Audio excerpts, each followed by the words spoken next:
विद्यार्थियों, taxonomic position जो है मॉडर्न मैन के, आज हम आपको फोकस पॉइंट बता रहे हैं बहुत ही ब्रीफ में। वो जरा देखें। किंगडम जो है वो आपका एनिमेलिया है, जिसमें इंजेक्शन जो होता है वो कॉम्प्लेक्स फूड के रूप में होता है। हेटेरोट्रॉफिक जो है मल्टीसेलुलर ऑर्गेनिज्म होते हैं।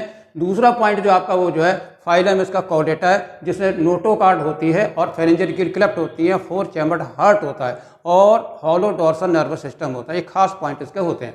अगला वाला सवाल देखिए, सब फाइलम वर्टिब्रेटा, इसमें जो है वर्टिबल कॉलम होती है, जिसके कारण बॉडी काफ़ी फ्लेक्सिबल हो जाती है, ठीक है। और सेक्शन जो है इसका जो है नैथोस्टोमेटा, जिसमें कि आपके 2 स्टोमेटा वो जॉ होते हैं, अपर जॉ होता है और लोअर जॉ होता है, जिसके कि आदमी को खाने में बड़ा आराम हो जाता है। इसके बाद देखिए टेट्रापोडा कैरेक्टर जो आपका आ रहा है, इसमें होती है प्रेजेंस ऑफ 4 लिम्ब, यानी आगे के हाथ और पीछे के पैर, तो 4 इसमें टेट्रापोडा। तो इस टेट्रापोडा में आपको कहा याद होगा कि इसमें एम्फीबिया आती है क्लास, और आपका रेप्टिलिया आता है, एवीज आता है और मैमिलिया भी से, और मैमिलिया में आपका आदमी भी टेट्रापोडा का ही सदस्य है, ठीक है। इसके बाद आपका आता है क्लास आता है, ये बहुत ही इंपॉर्टेंस का कैरेक्टर जो मेन है वो है प्रेजेंस ऑफ मेमोरी ग्लैंड, यानी मिल्क सीक्रेटिंग ग्लैंड होती है, जो आने वाले बच्चे को जो है भोजन की व्यवस्था नरिशमेंट करती हैं। इसके बाद आपका जो है थीरिया आता है, इसका मतलब होता है बीबी परत। अपने जैसे बच्चे को जन्म देने की प्रक्रिया को हम बीबी परत कहते हैं, अंडे नहीं देते हैं, ठीक है, याद रखिए, किसमें, ह्यूमन बीइंग में पर्टिकुलरली, ओके। इसके बाद जो है आपका ये इधर जो है आप देखिए इंफ्रा क्लास जो हमारी जो है वो यूथीरिया है, इसका मतलब होता है ट्रू प्लेसेंटा होता है, यानी जो भ्रूण जो होता है, एम्ब्रियो होता है, वो माँ के गर्भ से जुड़ा हुआ होता है थ्रू द कनेक्शन, जिसे हम कहते हैं प्लेसेंटा कहते हैं, जो कि उसका भविष्य की सारा ऑक्सीजन और CO2 का ट्रांसपोर्ट करना, भोजन देना, सारा कार्यक्रम प्लेसेंटा के द्वारा ही होता है, इसलिए इसको जो है हम यूथीरिया कहते हैं। इसके बाद अगला वाला सवाल जो आपका आता है वो आता है ऑर्डर प्राइमेट।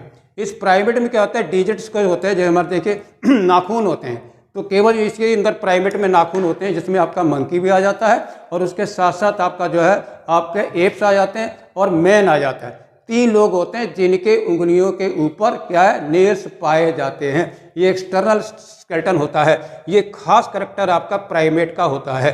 3 लोग इसके अंदर आते हैं, ठीक है, आपके मंकी और आपके एप्स और आपका मैन, ठीक।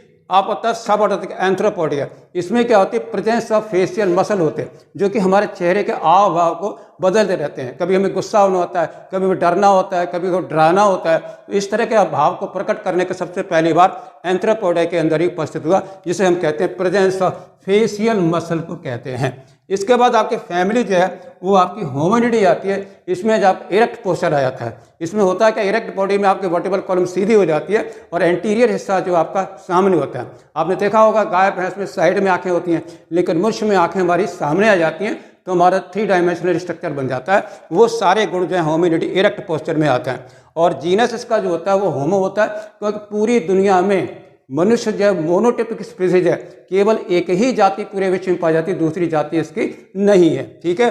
और सेपियन जो इसका बहुत ही इंपॉर्टेंट पॉइंट है, वाइज, बुद्धिमान। बुद्धिमान का मतलब होता है रीजनिंग बॉडी, यानी ये तर्क कर सकता है, जाऊं कि ना जाऊं, खाऊं कि ना खाऊं, और एग्रेसिव होना है या प्यार करना है, ये सारे बुद्धिमान की तरफ जो है, इसलिए इसको सेपियन रखें। फ्यूचर वाला आदमी जो है वो और ज़्यादा इससे एडवांस होगा। और अगला लास्ट में क्वेश्चन आपका ये है कि होमो सेपियंस जो है ये टर्म नाम बाइनोमेनक्लेचर किसने दिया था, तो ये दिया था आपका सबसे पहली बार कैरोल लीविस ने दिया था। And what do you mean by homo sapien, इसका मतलब होता है मैन हु इज वाइज, ठीक है, जो कि बहुत ही बुद्धिमान है। और पूरे एनिमल किंगडम में सबसे ज़्यादा हाईली इवॉल्व विकसित अगर कोई जंतु है तो वो है homo sapien. Thank you very much, आपको काफ़ी जानकारी प्राप्त हुई होगी। धन्यवाद, जय हो।